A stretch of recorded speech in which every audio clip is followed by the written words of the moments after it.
He coached his daughter's Girl Scout troop. He served as president of his local church. His neighbors described him as helpful, friendly, and completely normal. But behind closed doors, this man was one of the most terrifying serial killers in American history. And the most disturbing part, nobody suspected him for 30 years.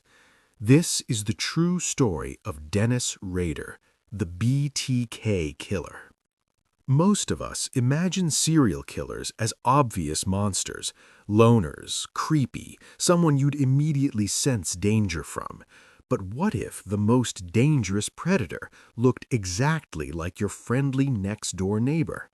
What if he drove his kids to school, attended church every Sunday, and shook your hand at community meetings, while hiding a secret so dark it would shatter everything you believed about human nature? Chapter 1. The Perfect Family Man. Dennis Rader was born in 1945 in Wichita, Kansas. By all appearances, he was living the American dream. He had a wife named Paula, 2 children, a stable job. He was active in his church, Christ Lutheran Church, where he eventually became president of the church council. Neighbors remembered him as strict but friendly, a man who cared deeply about his community. Nobody, not his wife, not his children, not his closest friends, had any idea what was hiding beneath that smile. Chapter 2. The Killer Within. But Dennis Rader had a secret life that began in 1974. That year, he broke into the Otero family home and murdered 4 members of the family, including 2 children. He was 28 years old. After the murders, he went home, had dinner, slept in his bed, and went to work the next morning like nothing happened. Over the next 17 years, he would go on to murder 10 people in total, each time returning to his normal life without a single sign of guilt. Chapter 3. BTK. Dennis Rader gave himself a name, BTK. It stood for Bind, Torture, Kill, describing exactly what he did to his victims. He wasn't just a killer. He wanted fame. He wanted people to know his name.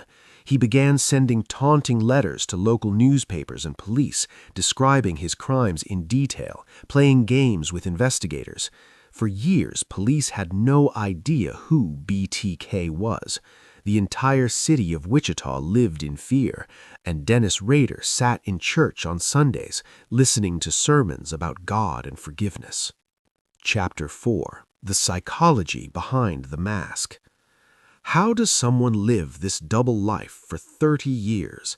Psychologists who studied Rader identified something called compartmentalization, the ability to completely separate different parts of your personality into sealed boxes. In one box, loving father, church president, community servant. In another box, a predator with no empathy whatsoever.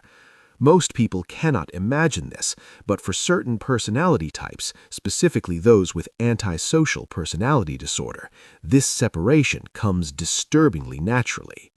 Chapter 5. The Mistake That Ended It All. For nearly a decade, BTK went silent. Police assumed he was dead. Then, in 2004, he started sending letters again. His ego couldn't stay quiet.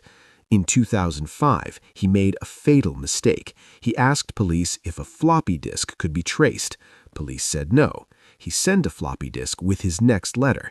It took investigators less than 48 hours to trace the disk to Christ Lutheran Church and directly to Dennis Rader. On February 25, 2005, police arrested him in his car just blocks from his home. He was 59 years old. Chapter 6. The Confession. What happened next shocked the entire courtroom. Dennis Rader stood up and described each murder in calm, clinical detail. No emotion, no remorse, almost like he was reading a grocery list. His wife of 34 years sat in complete shock. She had absolutely no idea. Her children had no idea. The church congregation had no idea. The man they loved, trusted, and respected had been a monster the entire time. Dennis Rader is currently serving 10 consecutive life sentences in a Kansas prison. He will never be released. But the question that keeps psychologists up at night isn't how he killed, it's how he hid. How does evil wear such a perfect mask for so long? The answer is deeply unsettling, because it means we can never truly know what lives behind someone's smile. If this story disturbed you as much as it should, share it with someone and subscribe, because next time we go even deeper into the darkest corners of the human mind.